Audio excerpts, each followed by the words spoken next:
Okay. Thank you, everyone, as we resolve through the Zoom connections here. So our first panel will set the stage for us by getting the overall perspective on what is going on from people who report on these matters day in and day out, our journalists. Here to moderate our panel is our own executive committee member, Diane Francis. Diane is the editor-at-large of the National Post and is a distinguished professor at Toronto Metropolitan University's formerly Ryerson University's Ted Rogers School of Management. In addition to writing for the National Post, Diane also writes for the Financial Post, the Kyiv Post, and publishes her own twice-weekly newsletter on Substack. She is the author of over 10 books, one of which gained huge notoriety in 2013, and now again, that was titled The Merger of the Century. In this book, Diane did a very detailed merger analysis of Canada and the United States becoming one country. Diane, here to introduce your panel. Thank you. Okay, this should be this should be very interesting. We have two distinguished journalists, and they're both Canadians. Alex Panetta is with the Canadian Broadcasting Corporation, and he writes about Canada, about America to Canadian audiences. And then we have Ian Austin, who's also a Canadian, who writes for the New York Times, and he writes in an American publication about about Canada. And so he's located in Ottawa, and we have an election going on in Canada now. So of course he's going to get a few questions from me and probably the audience as to what the outcome of that race will be and what it will mean. I'm going to start off by saying there's generally, Canadians are demoralized since Liberation Day. To them, it was Subjugation Day. And, you know, it's sort of puzzling and it's annoying, and people are also angry.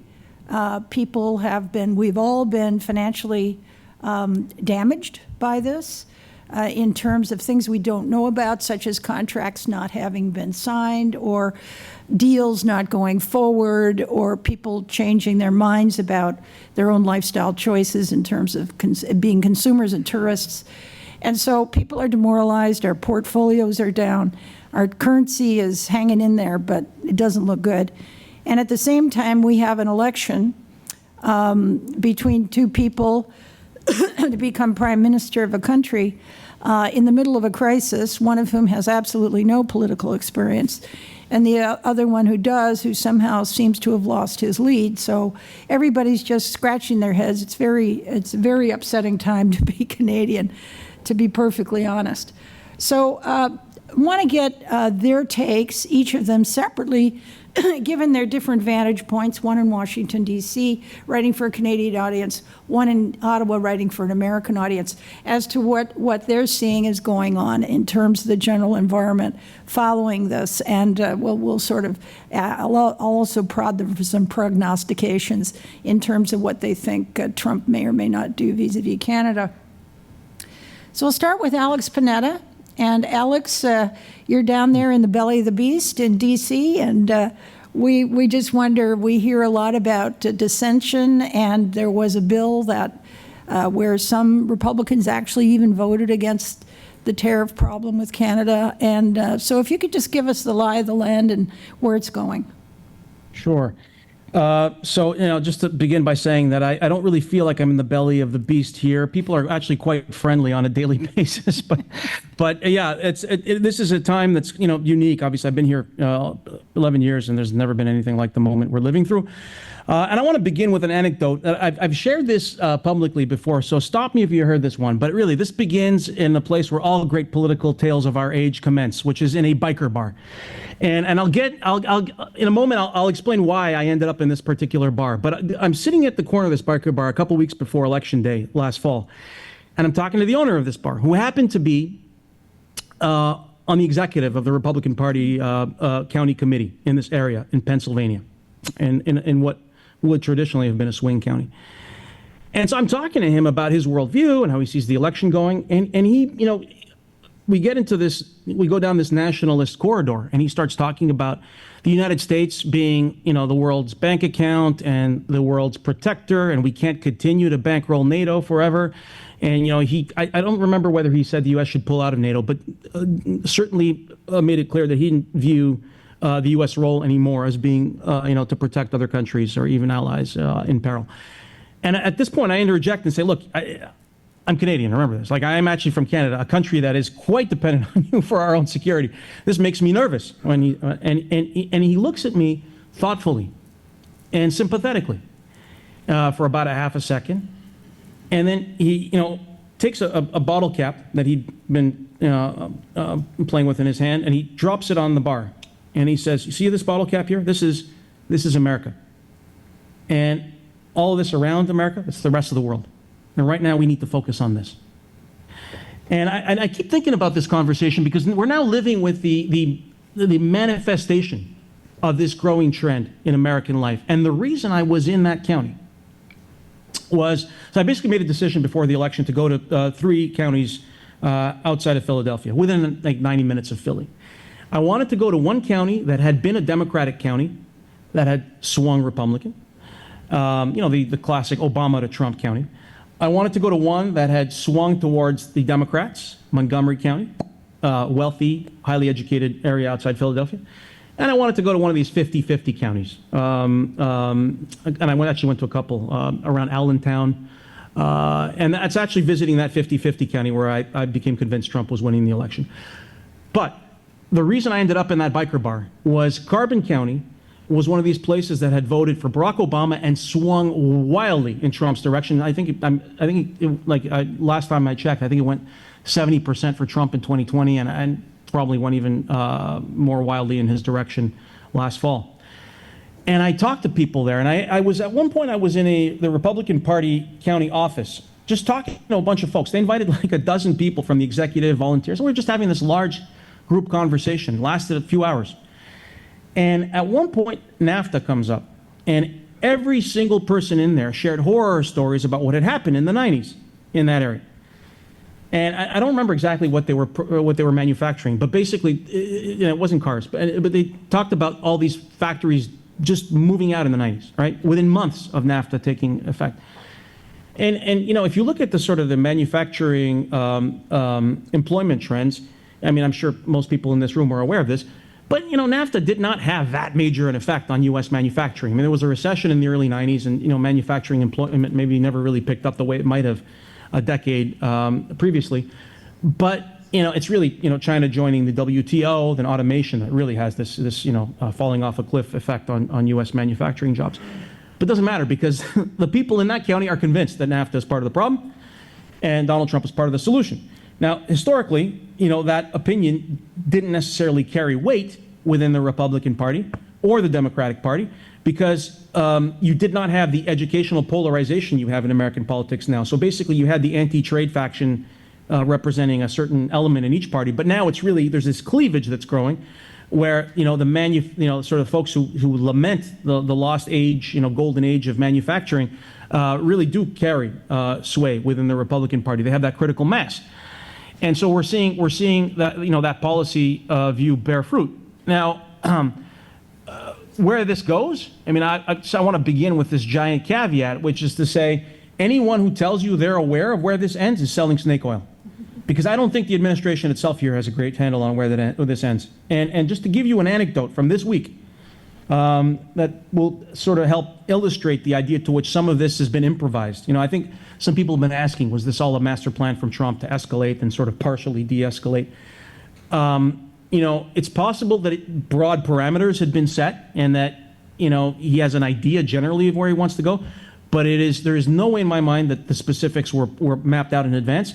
And you have a few people referring to, inconsistencies between what Scott Bessent had said and what Trump had said. That's all fine. But the best evidence I have that this was completely made up and improvised on the fly is if you look at the U.S. Trade Representative's testimony. Jameson Greer had the misfortune of being on Capitol Hill 2 days this week as all of this was playing out.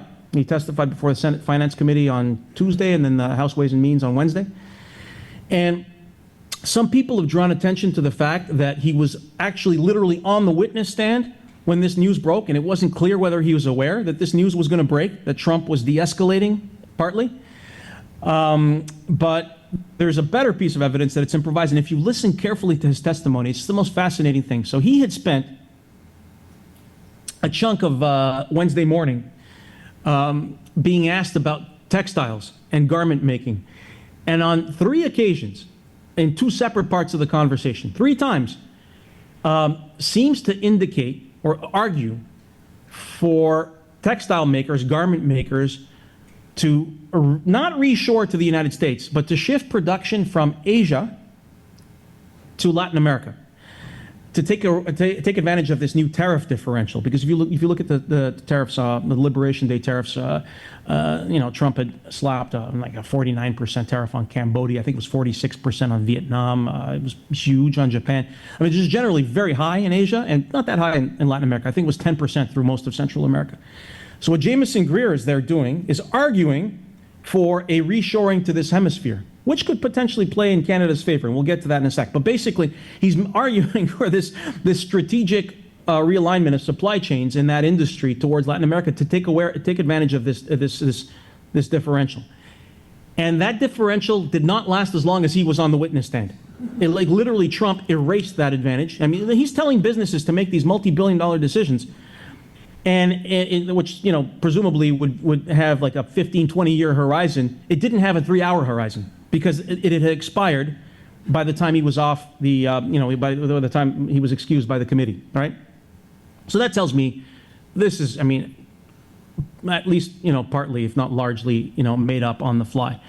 So where does this leave Canada? With that great caveat in mind, by the way, one funny anecdote from Wednesday afternoon. We were talking to the White House, like after Bissent and Trump had announced this sort of partial climb down, which, by the way, still leaves the United States with, I think it's a 24% average tariff around the world, which is the highest in 100 years. I mean, it had been 27. He brought it down to 24, which is still 10 times what it was a year ago. But that being said, after Trump makes this announcement, we start emailing the White House saying, okay, look, what about Canada and Mexico, right? Because they weren't part of this reciprocal tariff, or what you call reciprocal tariffs. And we were told explicitly, in black and white, Canada and Mexico get a 10% tariff, right? And they emailed me, and they emailed a colleague of mine, and Bissent appeared to indicate the same thing. So, 3, pieces of evidence that they envisioned Canada getting the tariff, which raised a whole bunch of other questions, because we're like, wait a second, if Canada gets the tariff, what about the fentanyl tariffs? Are we getting a 35% tariff when the rest of the world is only getting like 10? It doesn't make any sense. So we started, asking questions, and then they went silent for about an hour. I think they probably started, figuring out that this wasn't going to work, and then emailed us and said, no, actually, Canada and Mexico don't get the tariff. We're sticking with, basically the status quo holds. The status quo pre this week holds. And so that's the world we're in, right? Largely improvised. But where do I think this lands? Obviously, so we're going to have this negotiation after the election. But it's the United States has to negotiate with 70 countries around the world. Somebody mentioned this week that Jamieson Greer is not only the USTR, but he's also he's got an acting role in ethics, an acting White House counsel. Like, he's doing all this, plus he's negotiating with 70 countries. And even if you wanted to renegotiate CUSMA, as you lawyers will all be intimately aware of, it takes there's a consultation process in the U.S. that takes 270 days.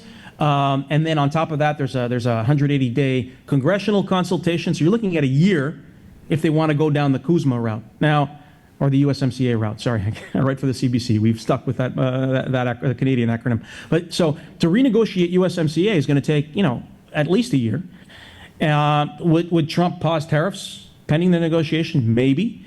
But there's a lot going on, and there's the USTR is insanely busy, and I don't know how quickly they're going to be able to work this out. But if they do, I see potentially 4 scenarios, ranging from potentially great for Canada to a national crisis, and then 2 more, in between scenarios. And it is not impossible that we get to a world where Canada has privileged access to the U.S. market, where we may have a bilateral agreement again with the United States. I'm understanding that the Americans are often talking about bilaterals these days in their conversations with the Canadians. A lot of Canadians would probably hate that, especially if you've got business in Mexico. But some Canadians might think that's great, that we can re-bilateralize our economic relationship with the U.S. And if you tie in security, maybe we end up with a happy arrangement where the sort of the gravitational pull of the United States and the sort of the geographic reality takes hold. And a decade from now, we look at this as a minor bump in the road that led to a better place. It's possible. There's also a worse scenario, a much worse scenario, and a catastrophe scenario I've got in mind, which I'm happy to talk about. But so, bottom line, no one knows exactly where this ends. I suspect not even the administration. So here we are.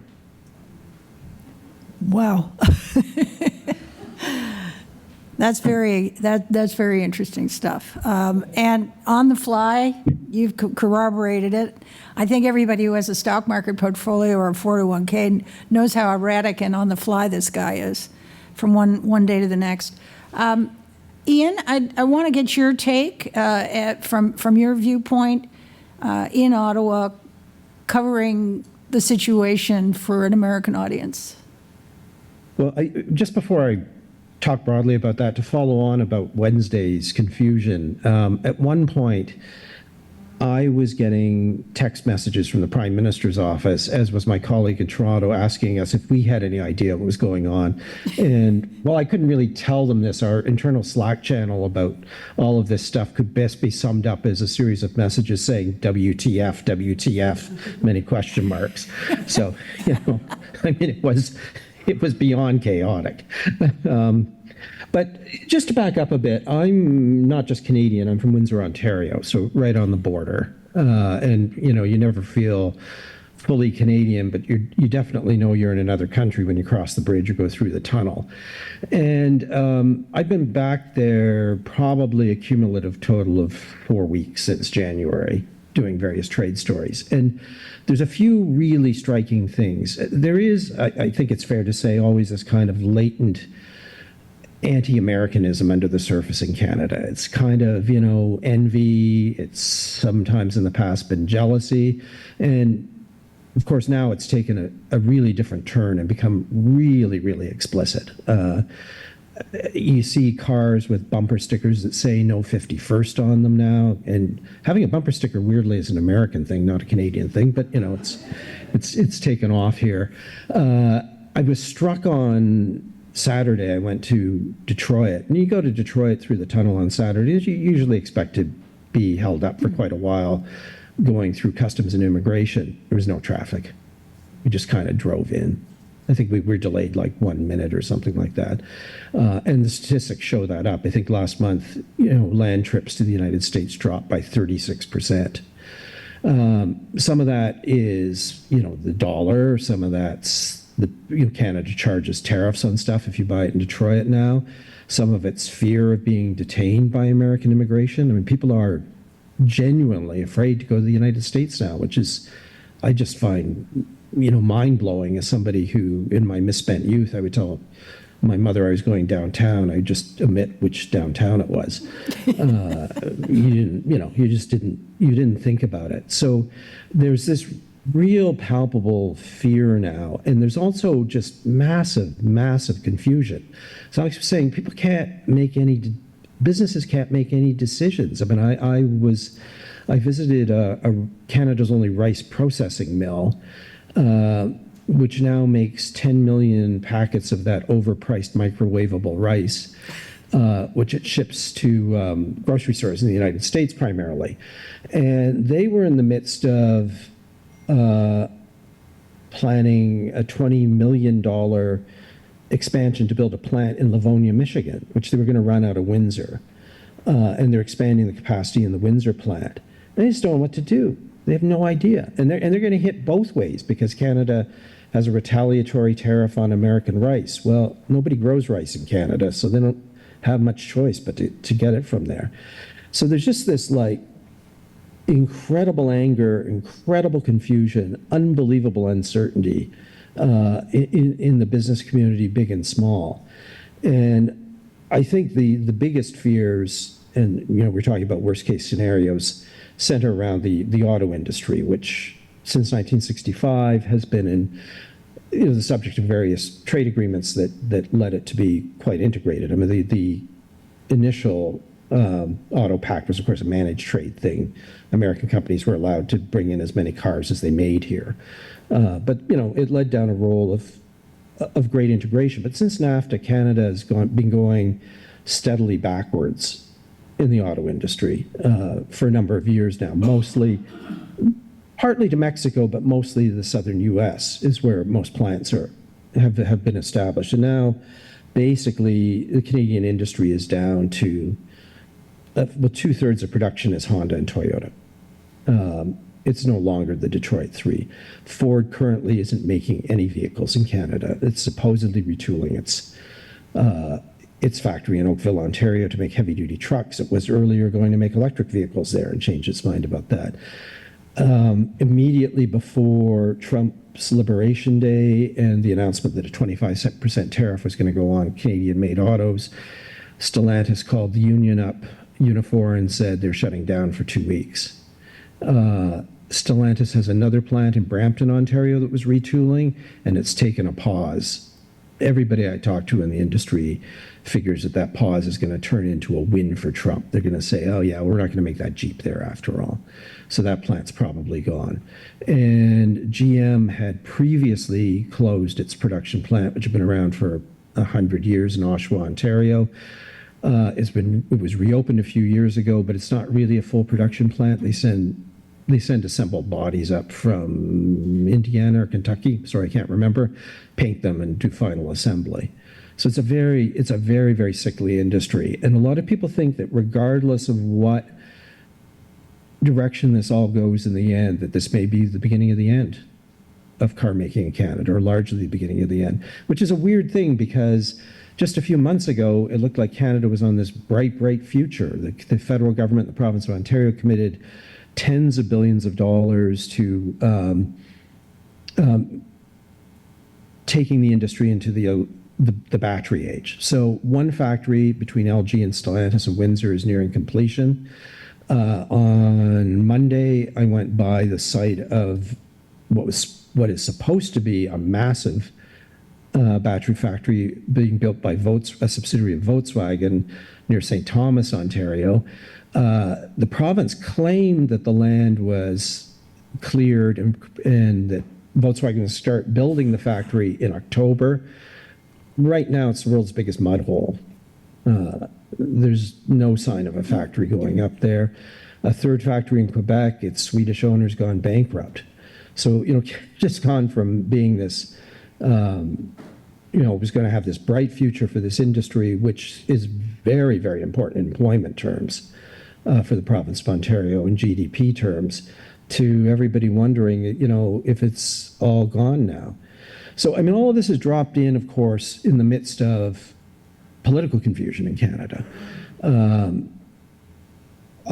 Justin Trudeau, announced he was stepping down as prime minister just as Trump was coming into office. It was triggered by his former deputy prime minister who renegotiated NAFTA with Trump in the first round, Chrystia Freeland, who broke with him sort of an internal political dispute. So, we now have a new prime minister who has impressive credentials. He's the former governor of the Bank of Canada, the former governor of the Bank of England, an executive at Goldman Sachs, or executive chairman at Goldman Sachs, Bloomberg's chairman, a lot of financial roles, but he's never run for as much as, school council. So we have this novice politician prime minister who's now seeking a return of a liberal government after 10 years. And this election has all of a sudden, as Diane mentioned at the beginning, it looked like the Conservatives are just going to walk away with it. At the beginning of January, they had 20 or more points lead over the Liberals. Now, they're basically neck and neck, but the distribution of votes in Canada means that that's a Liberal majority government possibly. Why was that? I guess it's because this election has become largely about who can deal with Trump, which is a very difficult question to answer. And it seems Mr. Poilievre is, drawing the short stick on that one. He's basically a lifelong politician. I don't think there's anything wrong with that. I mean, I know people denigrate that, but compared to Mr. Carney's resume, it looks a bit weak, and he's having a great deal of trouble trying to promote his issues like, expanding oil pipelines, building up the energy industry, crime, that sort of thing. All anybody seems to care about is the threat from the United States and the highly, highly unpredictable Mr. Trump. And by the way, I must say, on Saturday when I crossed the border, I met the friendliest U.S. border guard I've ever met in my life. So, maybe there's, things have changed. But just one small thing to back up a bit, because I am ancient, I covered from Washington, in fact, the negotiations that led to the initial Canada-U.S. free trade agreement. And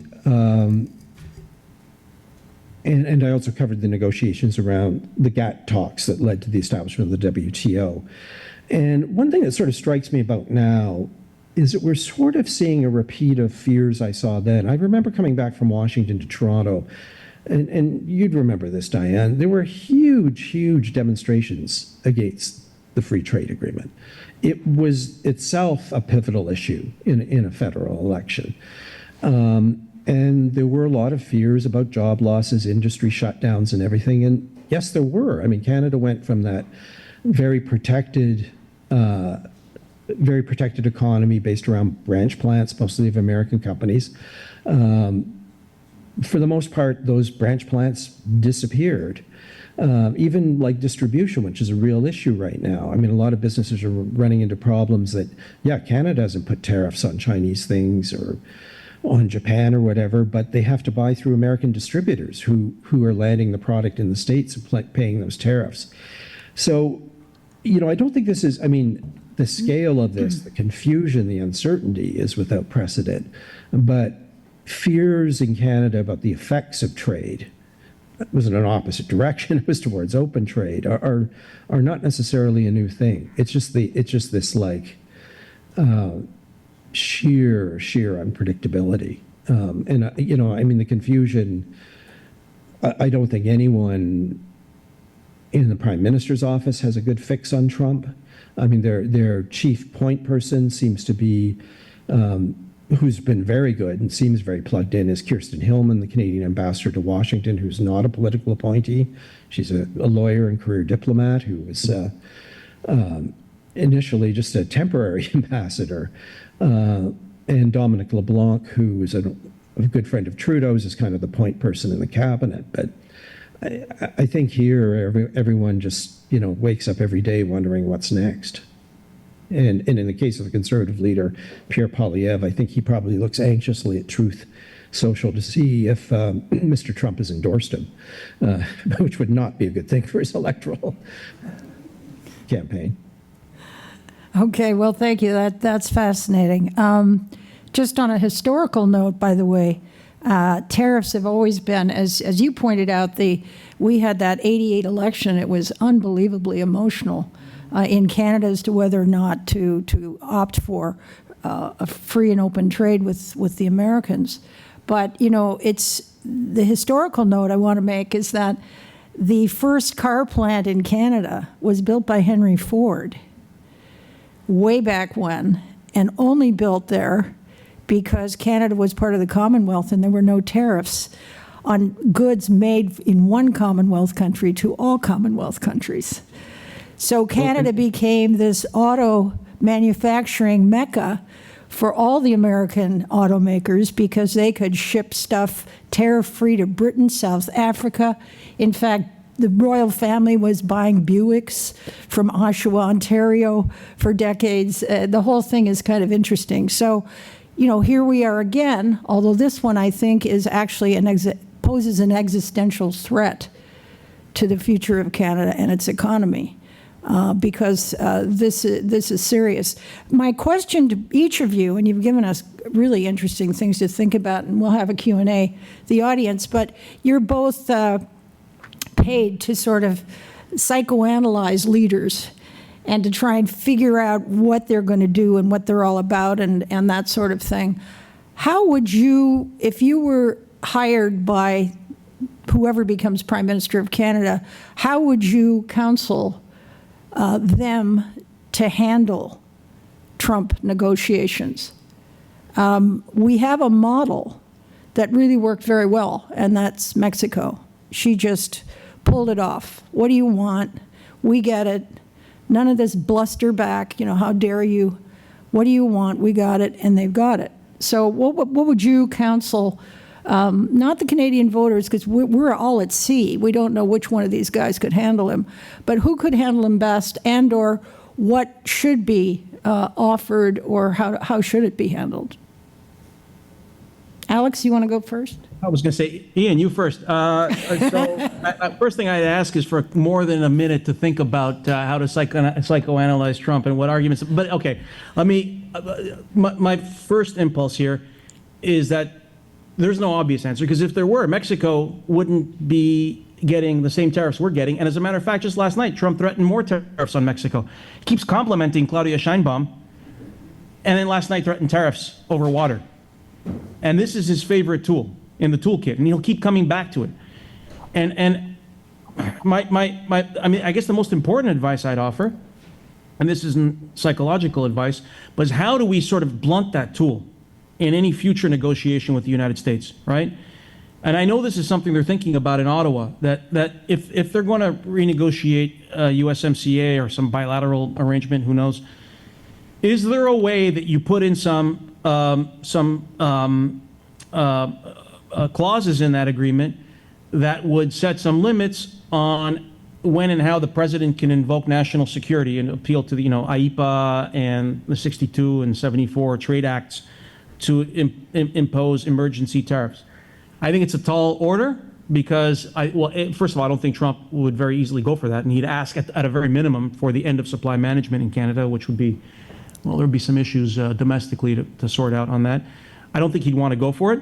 And the second issue is getting that through Congress. It just makes a USMCA implementation bill a taller lift. So I don't know if it's doable, but I would think that you have to defang him on that front, because he'll just keep coming back to you. You think he's going to stop using tariff threats if we have an agreement?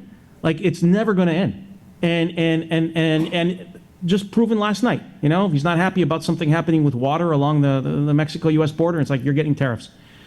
To my great friend Claudia Sheinbaum, right? So I don't think there's an easy answer. I think what I've heard is that appealing to security is maybe a way to his heart, promising increased military spending, and maybe it's going to take something like like attention grabbing in the Arctic, and maybe joining the missile defense system, which I think is something that the Americans want to talk about. I don't think it's their first priority, but that sort of thing used as an argument that our increased military spending might lower your burden on defense spending, but it's got to be part of a package, and you're going to have to sort of get rid of all these tariffs. It's going to have to be part of that.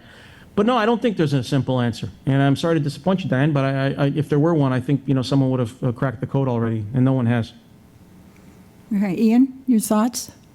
Yeah, I mean, well, I would never give anybody advice on negotiating. If anybody who's seen my employment contract knows I'm a terrible negotiator.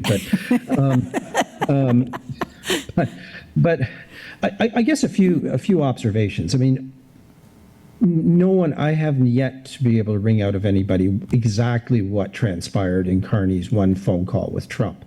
But there was one result out of that all of the 51st state nonsense and his repeated references to Trudeau as the governor of Canada, all of that ended. Now, maybe that was because it was something with Trump and Trudeau, I don't know, but they at least made like microscopic progress on that aspect of an issue.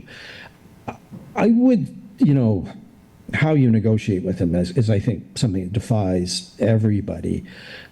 Carney seems to be taking, his his take seems to be that Canada, and this is the eternal Canadian quest, Canada's got to look to a broader world for its trading pattern. And, you know, there is one, I don't know how realistic that is, but there is one historic example, which gets back to what you mentioned, Diane. The reason that Canada had this Commonwealth preferential tariffs is that at Canada's initiative, those tariffs were set up after Smoot-Hawley made trade with the United States impossible. So, I mean, this was, you know, Canada's previous big crisis was triggered by American protectionism. And free trade, too, was a consequence, right, of Nixon's 10% global tariff at the time Nixon took the dollar off the gold standard. You know, it was eventually, you know, it took time, but the McDonald Commission report, which was adopted by the Mulroney government, led to free trade. So, you know, Carney at least is talking this big talk. It may be a negotiating ploy, you know, a sort of version of Trump's "we don't need your whatever it is." I don't know. I guess the other thing is that Carney has an atomic bomb, which has all the problems of any thermonuclear weapon, and that is either restricting exports of oil and potash and minerals or putting very, very high export taxes on them. I mean, it will make Daniel Smith, the Premier of Alberta, explode, perhaps literally. It could create a huge national unity crisis where people in Alberta are saying, well, why are we being sacrificed to preserve industries in Ontario, although I'm not sure, you know, for a variety of reasons, U.S. refineries need Alberta oil, and the only other viable alternative is Venezuelan, and we know that's not happening under Trump. So, I mean, they do have this kind of potentially very potent weapon, but like all nuclear weapons, you know, it has a lot of radiation issues, fallout, etc., that could follow. But you know, I don't know if things get to a desperate state. You know, there may be a desperate measure. That's interesting. On that issue, I don't think it's ever going to happen because I think it would ruin our reputation as a trustworthy trading partner when you start to have people freeze in the dark. That is grounds for war. And in fact, an anecdote something that happened with me during the Quebec separatist referendum a few years back. I interviewed the head of the Cree Indians, and they did not want to leave Canada, and they control the upper third of two-thirds with the Inuit of the province of Quebec. And they said, you know, if they vote yes to leave Canada, we're not leaving. And I said, well, how are you going to be able to defend that? He said, well, we'll go to Ottawa, we'll ask for the Army to protect us. And I said, well, no, that's not going to work. He said, we'll go to the UN, we'll ask the Blue Berets to come up and protect our right to remain in Canada. And I said, well, they're not going to do that. What are you going to do? And he said, well, we're going to have a little target practice with the transmission towers in Quebec and plunge New England and New York into darkness. And the Marines will be up here in 24 hours. So, you know, it was a very stunning example of, you know, there's some things you do and there's some things you don't mess around with. And you cannot be taking aim at people's heat and lights and No, power. no, I don't think they'd ever cut off, but they could make them a lot more expensive, right? Yeah, I think that's also a problem too, because most of the oil is produced by American companies, being sold to American companies. Yeah, and I take your point, but I think that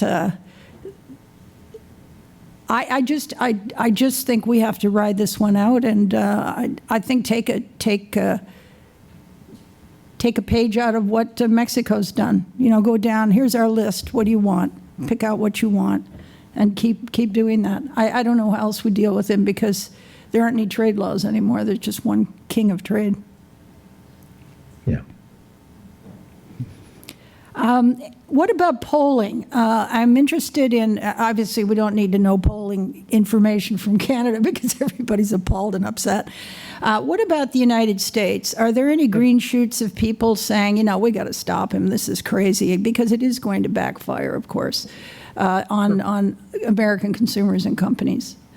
Are there? Yeah, so I've made some notes here. Okay. So this is a two-sided portrait, the public opinion polling here. So in the last few days, Trump's approval is down. This is taking a bite out of him. His net approval is down like 7 points since the inauguration. He was over water. He's now underwater. And I suspect it's going to keep going down because the latest survey, you got Rasmussen, which tends to be one of the more sympathetic pollsters, today has him, 2 points underwater, which is the lowest they've ever had him, or certainly in a long time. So, I suspect you'll see his approval, his net approval having dropped, 8-9 points by the end of this week. That's and I'll stay on this side of the coin for a second. Tariffs are deeply unpopular. Voters are well aware of these tariffs now. 90% or more just told YouGov they've heard a little bit or a lot about tariffs, which is incredible. I don't think Canadians truly appreciate the extent to which Americans tend not to care about trade. Right? The general, the fun story on this is, so we were covering the NAFTA renegotiation, and you had Canadian news organizations sending all their, major political reporters to cover it. And, the U.S. organizations would send their trade reporters, basically as like a niche interest. And so we're in the press room in Montreal during one of the rounds, and you've got CBC, CTV, with 24-hour coverage of this negotiation, and it's it's blowing people's minds. People don't care that much about trade here. Certainly not. It's not as large a share of their economy. Bilateral trade is certainly not as large a share of the U.S. economy as it is in Canada. But they're paying attention to this, right? 90% of people are aware of the tariff strategy, and they don't like it. It's unpopular. Only 36% approve, according to a couple of polls I've seen. Democrats, independents don't like it. But now here's the other side of the coin. Trump's base is rock solid, right? First of all, he's still relatively popular compared to his first term. He's at 46, 47% approval in the Real Clear Politics average, which he's shown he can ride out, right? 46, he'll survive pretty well with a 46% approval rating. And his hardest core supporters are just basically people who identify as Trump supporters.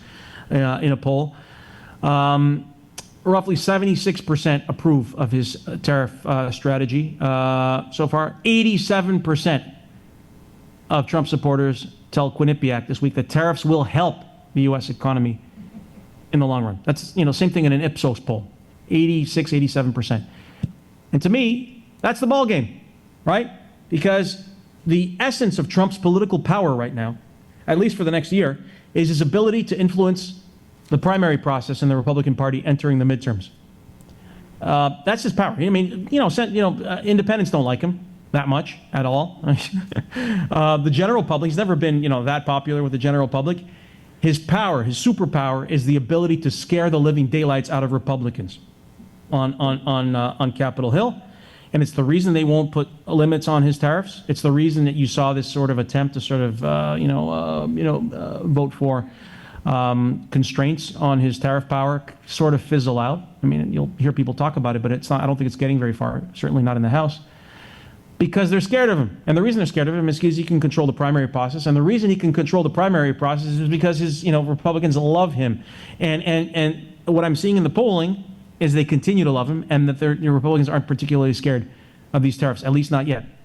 And I say at least not yet because if this continues if you start to see bond markets continue to freak out and you get a full-blown financial crisis in the U.S., well, that could be the thing that turns even elements of his base against him, and things could change, as they did with George Bush around 2006, right?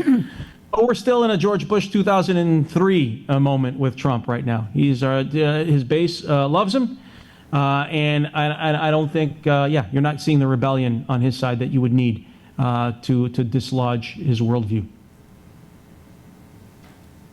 Ian, do you have any thoughts on that? I also wanted to add, what about the Walmart poll?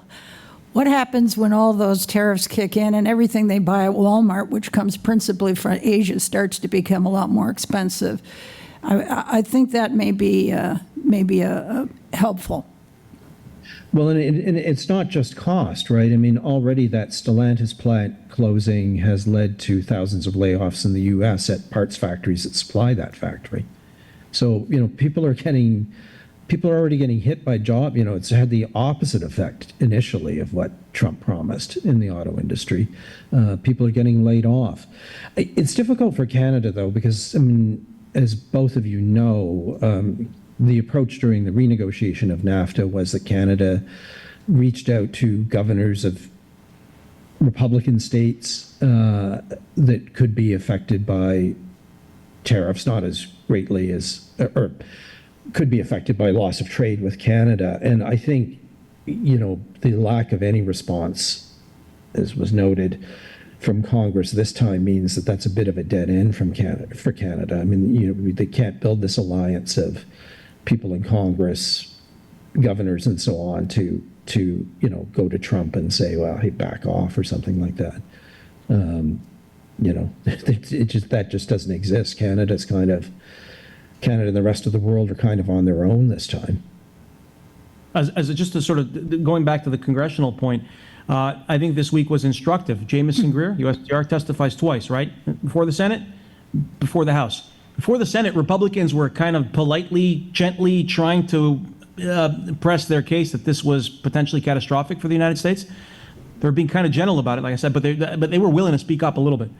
But the Senate's more insulated from politics, right? Most of the folks speaking up, with the exception of Tom Tillis, who faces a tough primary fight. He faces a primary. I won't presume whether it'll be difficult or not, but he's got a primary challenger, and he's up in this cycle in North Carolina. He spoke up, but most of the rest of the ones talking are folks who don't face re-election next year. On the House side, these were like, they were puppets basically, just repeating the Trump line, because they're not insulated from politics. They're all, at risk of a primary challenge in a few months.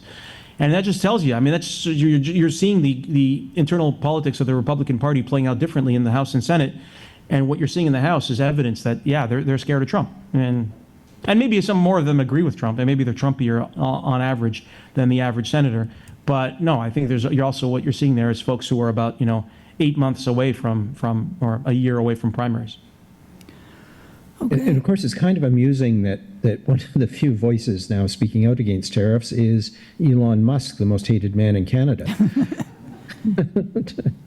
Yeah, and we know why, and that's, I think, kind of what the Chinese are going to count on. They're going to put the squeeze on his Tesla plants and all kinds of other things, and there's a few other major tech companies that are very vulnerable to Chinese pressure internally and that sort of thing. So it's not surprising that he's come out, and he certainly seems to be a sworn enemy of Navarro. What do you know about Navarro? He's a strange character, Alex. And he's also seems to be gunning for Canada. He wants to boot us out of the Five Eyes intelligence sharing. I mean, he's just what's he got against us? So I'll start by saying I don't personally know Peter Navarro, but I will say this: I've spoken with a number of people who have spent time with him, and here's what I've never heard. I've never heard anyone tell me, "Hey, you know what? I just had a pleasant conversation with Peter Navarro." Yeah, right. Never heard that once. I've heard of him being rude with sympathetic staffers, people who agree with him, who are trying to brief him on something. I have heard the same from people on the Canadian side. It was a joke the former ambassador David McNaughton used to tell. He'd gone through this. He had a streak going where he'd have someone over for dinner, or he'd eat with a member of the administration, and that person would end up quitting shortly thereafter. He said, "I got to get dinner with Peter Navarro."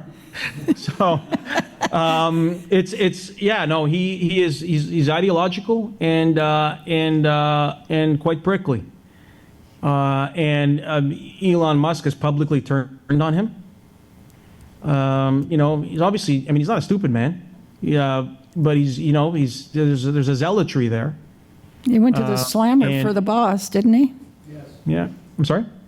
He went to the slammer for his boss. Oh, that's right. Yeah, of course. Yeah, that'll buy you some capital. That earns him the right to probably get anything he wants out of Trump. Yeah, for sure. And so he's, maybe his political capital's dwindled over the last few days, but he's like I said, he's notoriously prickly and ideological and zealous. And I don't know whether maybe his worldview will be discredited within a few days. I don't know, or maybe Trump will remain loyal to him, or we'll see.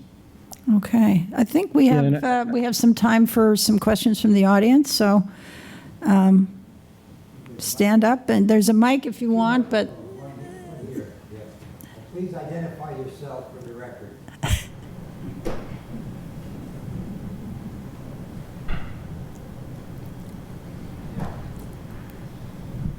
Hi, I'm Jim Blanchard. Thank you for joining us.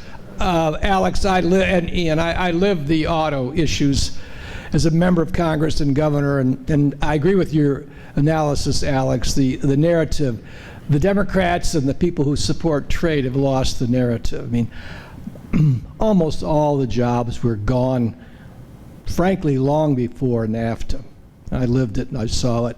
And it was largely automation and Japanese imports, and yes, bad management in terms of product development. And after NAFTA, the number of autos produced in the U.S. is about the same as before, which is surprising. The difference, however, and if you're the UAW, and I've been close to them, is that a lot of those jobs were now in the South, non-union plants. Alabama, Kentucky, Tennessee, South Carolina. So that's, but trying to diagnose all that is difficult. I wanted to comment on, I have a question to comment.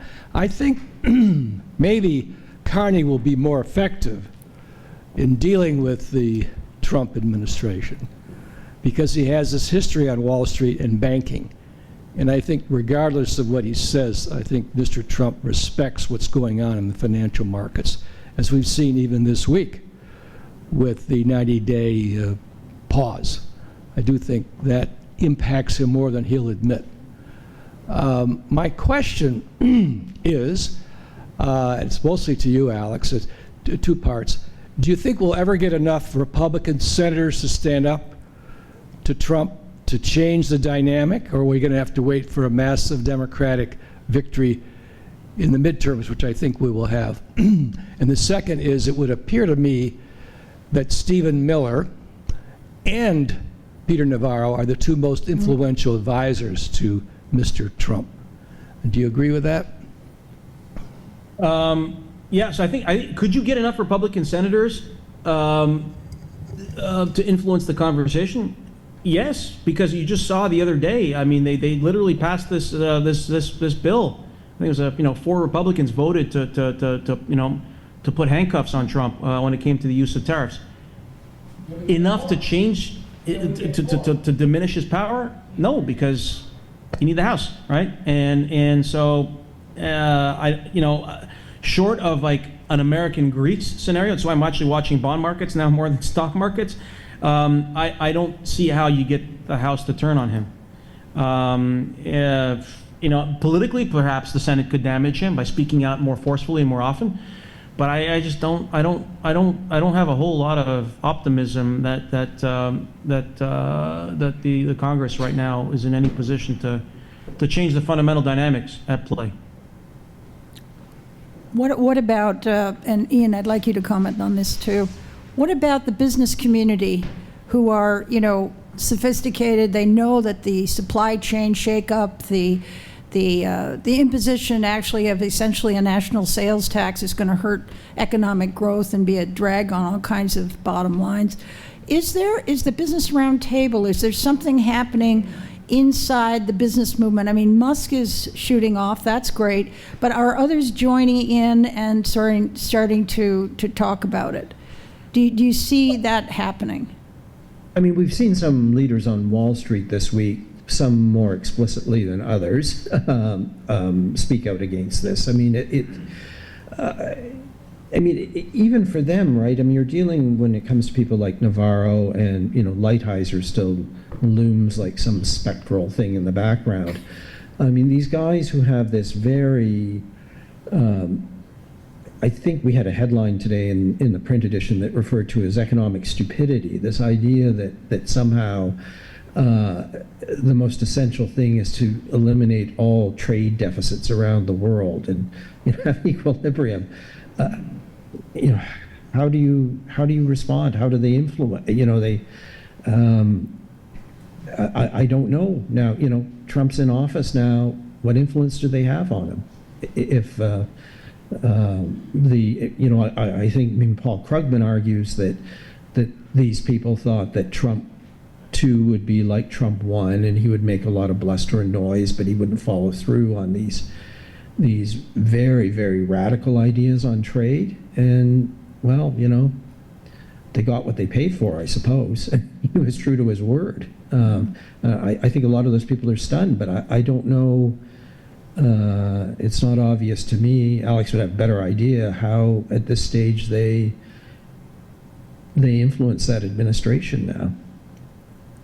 Well, one thing Canada might, or the business community might consider, is countering just clear lies, falsehoods online. It's funny, Ottawa likes to talk about misinformation. There are all conferences on misinformation. There's bodies dedicated to it. But I was talking to someone in the government of Canada recently, and I said, you realize that you are getting, or that Canada is getting its butt kicked online on what used to be known as Twitter, on TikTok? This chart, and there are variations of this chart, but there's a common theme to it. And it's half exaggeration and half blatant falsehood. The first half of this chart shows products traded under supply management, and says there's a 270% tariff on dairy. There's a 200%, 50% tariff on eggs, and it goes on and on. And these are supply managed goods. And so okay, look, they may be grossly simplifying how supply management works, but at least there's an element of truth there, right? The bottom of the chart and they change, right? Just total lies. Total lies.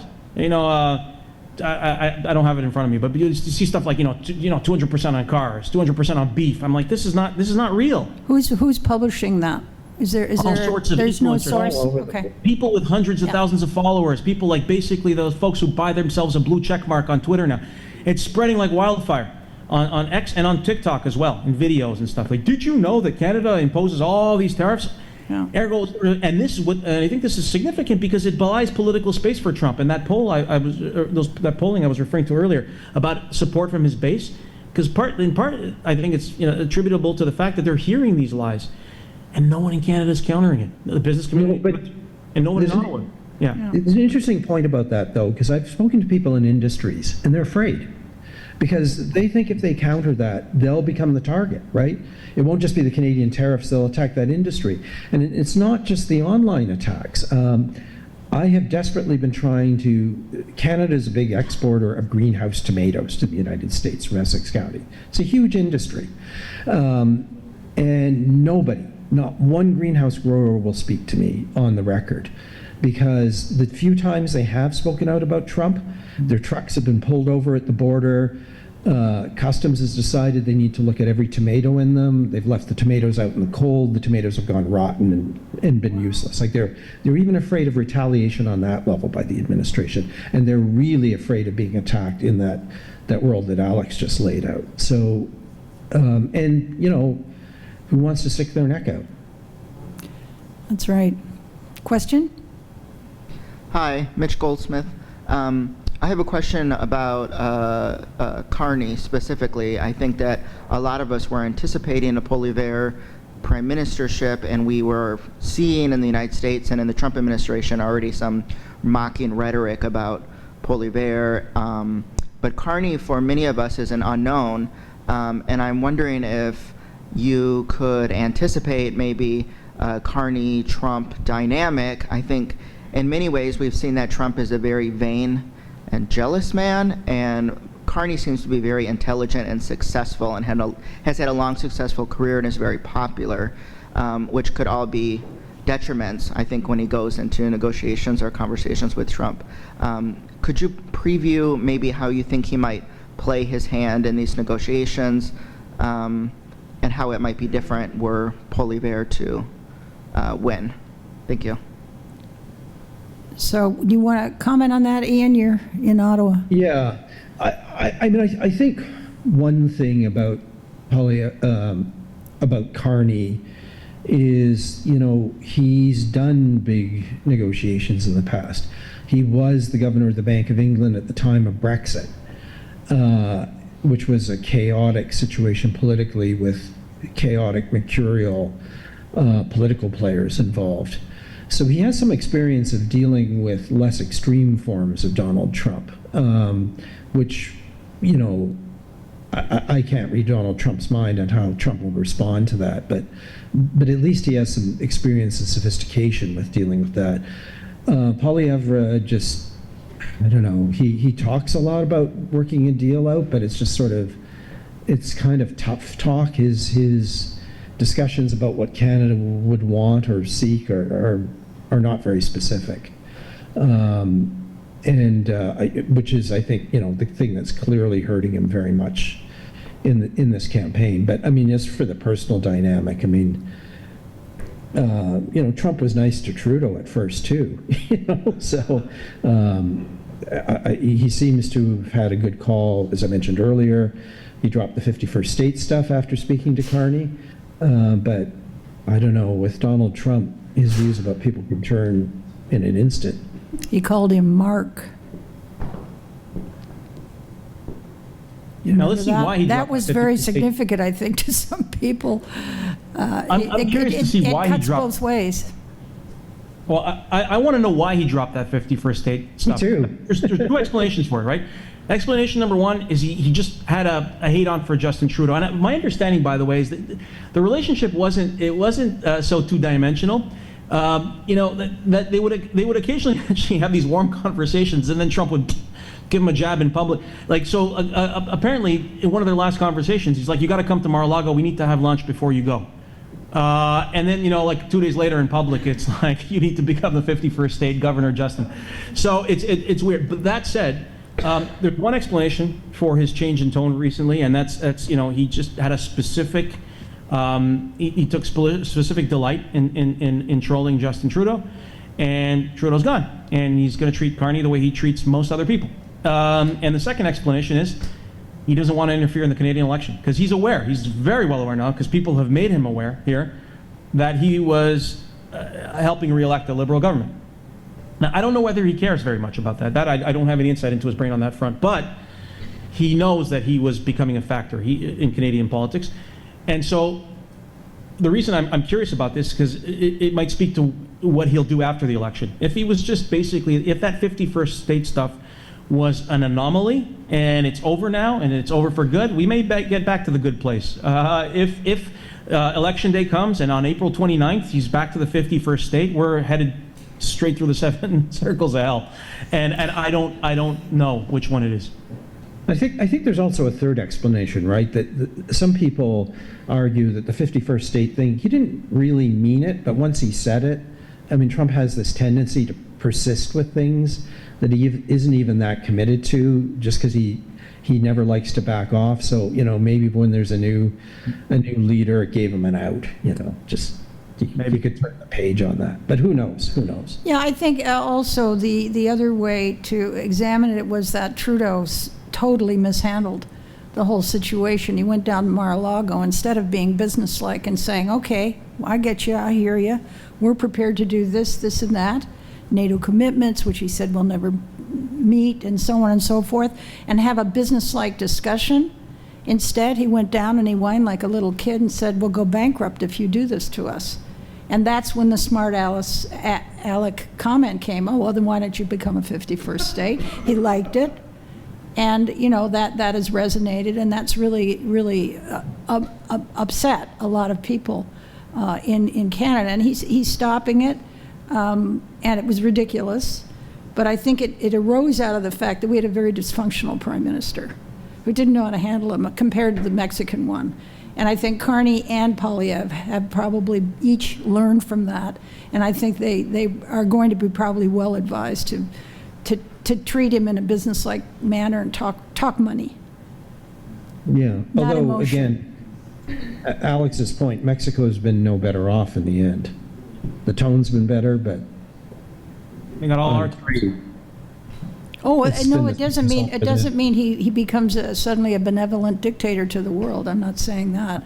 But Mexico has not had all this disruption and upsetness. It's okay. Okay, what do you want? 10,000 troops on the border, done. Cartel guys deported, done.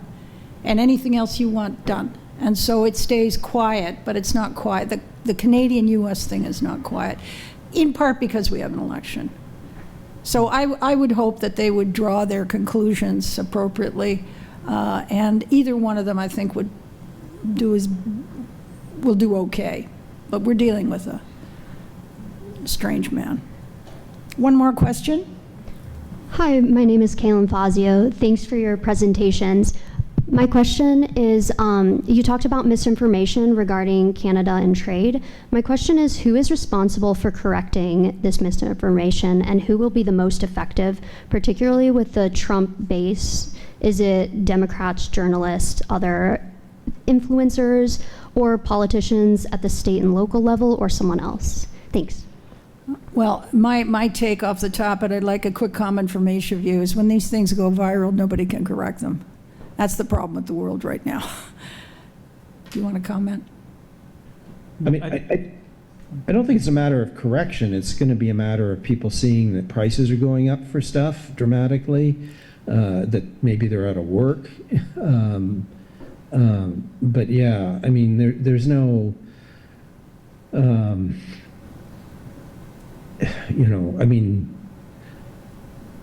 the New York Times, the Washington Post, the Associated Press, most American newspapers, Canadian news outlets all print contrary information about this. But I don't, you know, it's very hard to counteract social media. And it's doubly hard on the Canadian side because Meta doesn't allow news posting anymore. There you go. Alex? It's just the echo chamber now. That's it. Alex? So I don't think you can completely counter it. What I think you can do is blunt it to some extent. And so as a journalist, I'll tell you what I can do and what I can't do. And as a journalist, I can write a story. I can tweet, say this list is not true. What I can't do is spend my day arguing with people saying this online. It's not my job, and it's unseemly, right? Because I'm covering a debate, not a participant in it, right? That should be someone's job. And given the fact that there are people paid to help manage this multi-trillion-dollar economy, I would think that someone would have been getting into people's mentions, like so on Twitter. So if you get somebody with like 1.8 million followers, you know, whose business is usually selling, I don't know, like supplements and steroids, and they use the sort of traffic on Twitter to sort of, you know, juice their primary business. You know, they put out these ridiculous fact sheets. It should be someone's job to say, hey, just to get in their mentions, to reply and say, here's the truth, you know, and then try to get the actual reality to go viral. And no one's done it. And I think Ian explained, you know, one factor why, and it's, you know, I don't know if that's the only factor. I mean, there's also an election. There's a, you know, we're in caretaker convention in Ottawa, so I think that people are just generally reticent to get involved in public debates. But somebody should be doing this, and if it's because they're scared, well, it's time to start consulting literature about why autocracies tend to underperform democratically, and there's a wealth of it going back decades. And we're entering the scary place where our economy is now starting to suffer potentially because people are scared of saying things. Yeah. Okay, on that note, thanks a lot, guys, and keep up the good work, and you're going to have the tariff beat for months and months to come. Lucky us. Yeah, that's right. And thank you very much, and audience, let's give them a round of applause.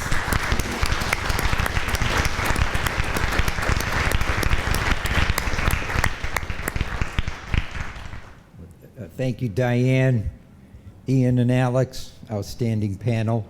Okay, we are going to take a break. Our next panel is going to start at 11 a.m.